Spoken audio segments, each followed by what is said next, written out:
What is your opinion on teacher unions and government? I'm very pro-union for our profession. I believe we need protection and groups out there to help us. Even though it costs us like $1,000 a year, I think it's worth it. Um, yeah, because like we've talked about, you're always going to get those students that once in a while want to blame you for things you didn't do, or at least some teachers out there, and you got to have protection. So they'll hire the best lawyers out there to protect you, and I'm very supportive of that. I know some people don't like a lot of the union's views, but overall they're there to help. So I am pro-union. I'm also pro-government.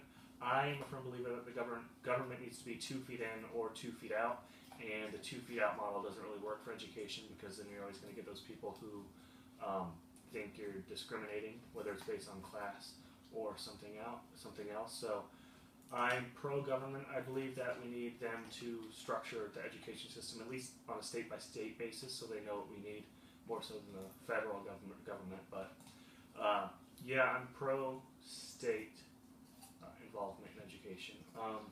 As for charter schools, I'm a big supporter of them.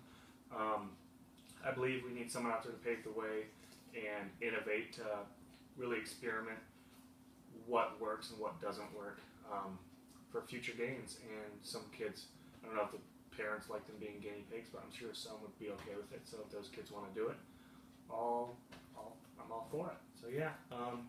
As for failing schools, that's a big one. In the end, it falls on teachers. Time and again, if you have good teachers, you're probably going to have a good school. So I believe if your school is failing, you almost need to renovate it. Just hit the reset button, clean house. I know it's tough on the teachers and the administration, but hopefully they get jobs again. I just think it's not fair to try to implement a new system with the same failing staff, and then you get those 2 or 3 years of students when you're switching systems that you're basically just pushing through the door, and it's not fair to them if you know the school is failing, just to keep them going. So I believe you kind of need to hit the reset button like we talked about. As for